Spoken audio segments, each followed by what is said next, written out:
So we're going to start things off in the table view, which is, as it sounds, a list of all players in the league. You'll see in the top right hand corner we have 492 players in this data set.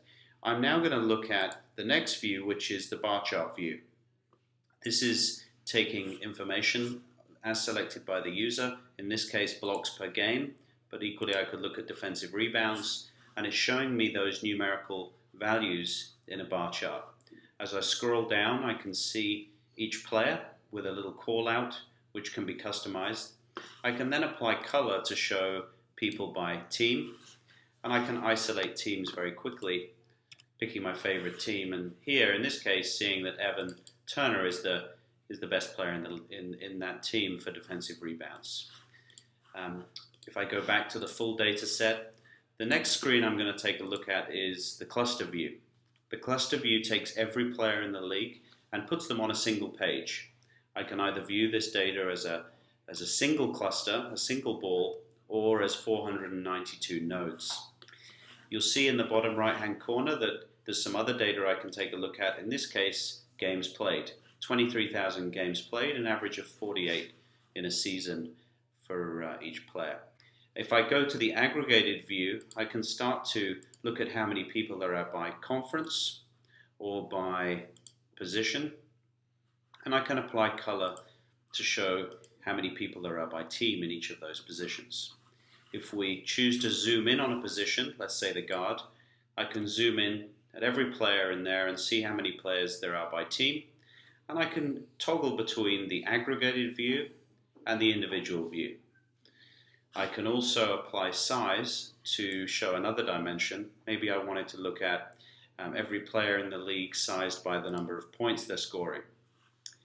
And maybe I want to filter down on the players who are, I want to find out who's scoring a lot of points, but also getting a lot of defensive rebounds, and I'm going to filter into that top range here. So who's defending well and scoring well, and you'll see we're down to 9 players from a few different teams, and maybe I want to take a closer look at Russell Westbrook here, and I can see all his stats with all the information running down the right hand side there. I can add a little flag onto Russell if I want to keep an eye on him throughout the rest of the software. You'll see there's a little call out just showing me where Russell is in this particular data set. So that's the cluster view. It's a very powerful way of slicing from a big amount of data to a small amount of data. We're now taking a look at the scatter view. The scatter view is simply an X and Y axis. So the user can choose, let's say, defensive rebounds for every player in the league. And you see this curve moving left to right. And the person with the most amount of defensive rebounds is DeAndre here. On the other axis, I can maybe look at points scored. So how many people are scoring a lot, but also defending very well. I can also apply color. Let's say I want to look at the team. And you'll see there's a lot of density of players in this bottom left-hand corner. You'll see that a white shading in this case means there's 168 players in that quadrant. And if I hover over players in the top right, you'll see that the real outliers in this data set, some of the players that you'll recognize. I can also search for players up top. So maybe in this data set I want to find where is Steph Curry. I can search for him, and I'll see he's an outstanding player, when it comes to points, and also pretty impressive on the defensive rebounds as well. I can also zoom in, so maybe I want to take a look at this group of players, and I just click enter to zoom in and isolate those. And I can then jump to another part of the screen and analyze that smaller group. The other thing I can do is I can size by another dimension, maybe steals. So I'm using color, size, and 2 axes to give me information. I can then jump into another screen, which could be the talent target screen, where I can start to say, well, of this group of people, I want to find out who's particularly strong in double-doubles and who's also got a certain amount of years experience, and also who's got a very high free throw percentage. Maybe I'm looking at building my fantasy team out. Now, what this does is it moves people to the center of the graphic based on their suitability to the search you've just run. In this case, James Harden would be someone you might want to drop in your fantasy team, or maybe mark here. But the whole point of this is it's interrupting bias in your decision making and allowing you to objectify the decision. The next view we're going to take a look at is the map view. This is an open source data library that we merged into the Talent Lab platform and allows you to look at geography-based data on each player. So here we're looking at where each player was born, but just as easily you could look at where did they go to school, where did they go to college, what team do they play for. Very quickly we can see there's a density of player birth down the East Coast, and we can zoom right the way down to street level to look where people are from or where they studied or whatever value you wanted to look at.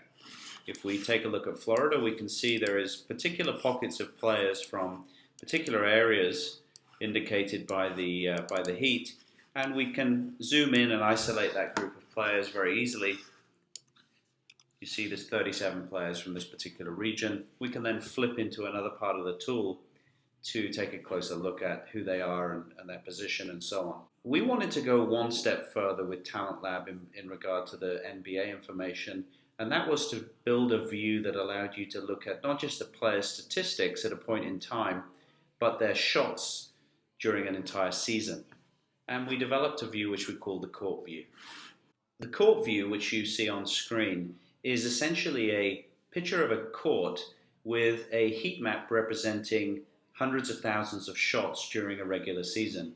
If you look to the top right-hand corner of the screen, you'll see 205,000 shots during a season, and the user can toggle in between actual shots during the season or the heat map view. The filters down the right-hand side are there to allow the user to look at particular moments during a game. So let's say the fourth quarter. The user can also look at different zones within the court. So maybe the user wants to look at who's scoring from the three-point line in the fourth quarter of a game. Secondly, you might want to look at the game date. Maybe you're interested in the playoffs. So who's scoring points in the fourth quarter in the playoffs? The next thing we can do is toggle to the actual points scored, and maybe we want to look at, in particular, shots made rather than shots missed. So we can isolate those. We can also search for a particular team performance during that period or a player performance. So let's pick out Steph Curry for his performance last year, and let's look at all of his shots during that season. And let's also take a look at Anthony Davis during that time frame. You can see Anthony here in red. Anthony's predominantly scoring a lot closer to the hoop than Steph, who's got insane data from the three-point line. However, there is one data point we can see in red here, which is Anthony Davis, and we can take a closer look at that right now. Very close to a 5-second count. Davis has the buzzer for the win, and the Pelicans defeat the